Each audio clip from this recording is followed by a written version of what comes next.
등 체계적인 지원을 받을 수 있습니다. 특히 이곳에서는 인공지능과 빅데이터를 기반한 창업이 이루어집니다. 저희들은 앞으로 공공데이터를 표준화하고 또 업데이트해서 그 정확도를 높임으로써 이 산업에 대한 종사자들 또 창업하는 사람들에게 많은 편의를 제공하려고 합니다. 몇 달 전 이곳에 들어온 입주기업입니다. 인공지능이 이미지만으로 재활용 캔과 페트병을 구별하고 이렇게 자원을 재활용하면 적립금이 쌓이는 제품을 만들고 있는데 공공데이터를 활용할 수 있다는데 기대감이 큽니다. 그 인공지능을 학습을 시키려면 좋은 데이터가 필요합니다. 그래서 만약에 공적인 데이터를 다양하게 사용할 수 있으면 그 인공지능을 좋게 더 나은 모델을 만드는 데 도움이 될 수 있습니다. 오픈스퀘어 D는 지역별 특성에 맞는 창업 생태계 조성을 목표로 하고 있습니다. 특히 대전은 정부 데이터 센터인 국가정보자원관리원과 대덕연구개발특구 등이 위치해 있고 대전 창조경제혁신센터와 협력해 공공데이터의 활발한 활용이 기대됩니다. 자율성, 개방성, 그리고 다양성을 기반으로 해서 새롭게 지역의 혁신 허브로서 기능을 하고 있습니다. 그래서 중소벤처기업부에서는 민간 주도의 이런 혁신 작업을 창조경제혁신센터를 중심으로 이루어지도록 하기 위해서 창조경제혁신센터의 역할을 더욱더 지금 강화하고 있고요. 정부는 공공데이터 창업 붐이 전국적으로 확산될 수 있도록 지원을 확대할 계획입니다. KTV 김유영입니다. 최정국 금융위원장이 핀테크 업계 종사자 500명을 대상으로 현장 간담회를 열었습니다. 최 위원장은 올해가 핀테크 산업 내실화의 골든타임이라면서 집중 지원을 약속했습니다. 곽동화 기자입니다. 올해는 인터넷 전문은행법과 금융혁신지원특별법이 시행되고 79억 원의 지원 예산도 책정됐습니다. 최종국 금융위원장은 핀테크 현장 간담회를 열어 이러한 기반을 토대로 올해 핀테크 혁신 확산에 모든 역량을 집중하겠다고 밝혔습니다. 저희는 올해가 핀테크 산업의 어떤 골든타임이 될 거라고 생각합니다. 무엇보다 저희 금융위원회로서는 지금까지 마련된 인프라를 토대로 해서 보다 많은 글로벌 핀테크 업체가 탄생할 수 있도록 집중적인 지원을 기울여 나가고자 합니다. 금융위는 우선 오는 21일부터 사전 신청 접수를 받는 금융계제 샌드박스에 40억 원의 예산을 투입합니다. 혁신적, 창의적 아이디어를 가진 100여 개 핀테크 기업에 집중 투자할 예정입니다.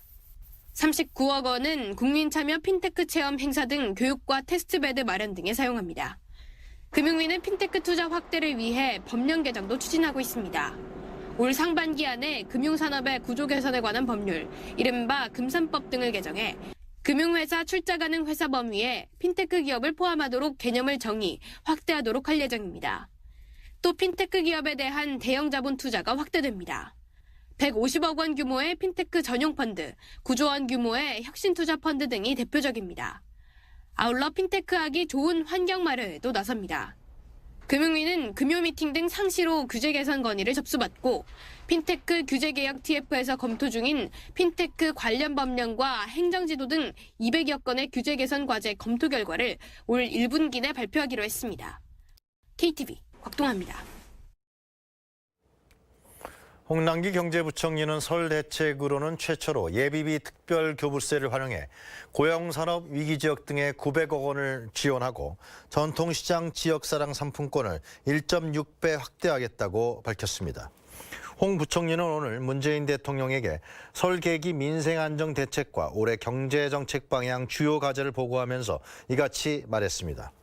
홍 부총리는 3조 9천억 원 규모의 기업 투자 프로젝트 2건을 상반기 안에 착공하겠다고 보고했습니다. 우리 군이 일본 초계기가 탐지한 레이더 정보에 대해서 양국 전문가들이 상호 검증할 것을 일본 측에 제안한 것으로 알려졌습니다. 우리 군 관계자는 지난 14일 싱가포르에서 열린 한일 간 협의를 통해 이 같은 의견을 전달했지만 일본 측은 즉답하지 않은 것으로 알려졌습니다. 또한 일본 측 레이더 주파수 특성을 공개하라는 요구에 대해서 일본은 관개토 대항함 레이더 정보 전체를 먼저 공개하라며 거절의 뜻을 전한 것으로 전해졌습니다.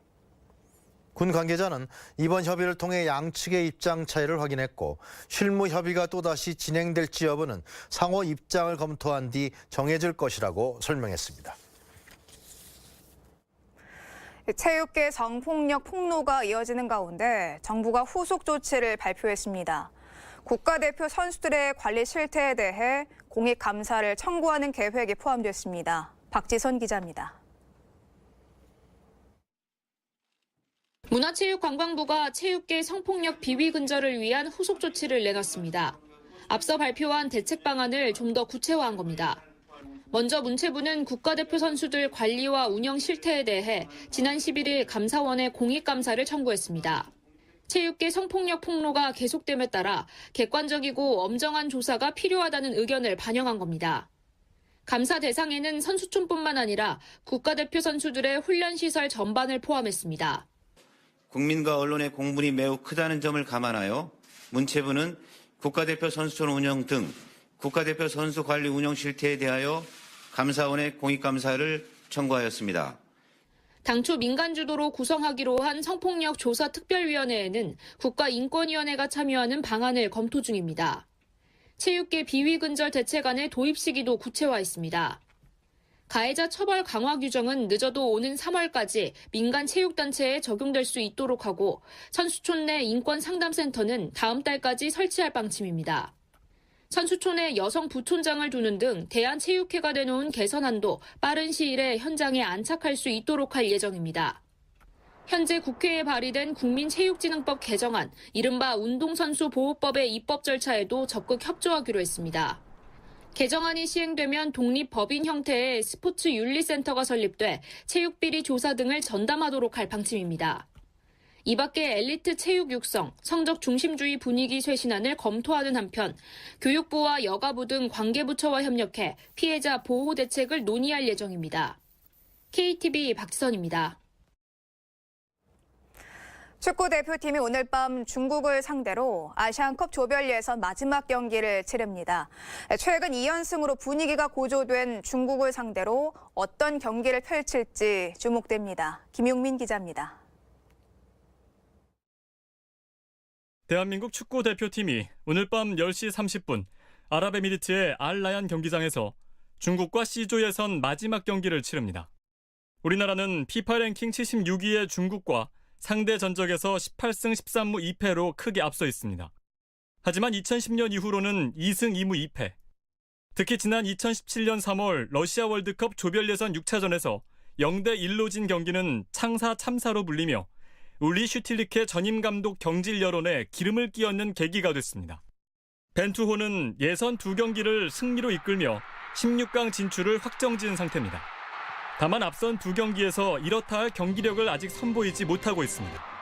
필리핀전에서는 단단한 수비에 고전했고 키르기즈스탄전에서는 골대를 3번 맞추는 등 낮은 골 결정력으로 어려움을 겪었습니다. 약체를 상대로 승리를 챙겼지만 팬들의 기대에 미치지 못하는 상황입니다. 반면 명장 마르첼로 리피 감독이 이끄는 중국은 앞선 2경기에서 5골을 터뜨리며 좋은 분위기를 이어가고 있습니다. 중국 언론 역시 자국 리그에서 뛰는 우레이를 손흥민에 비교해가며 자신감을 나타내고 있습니다.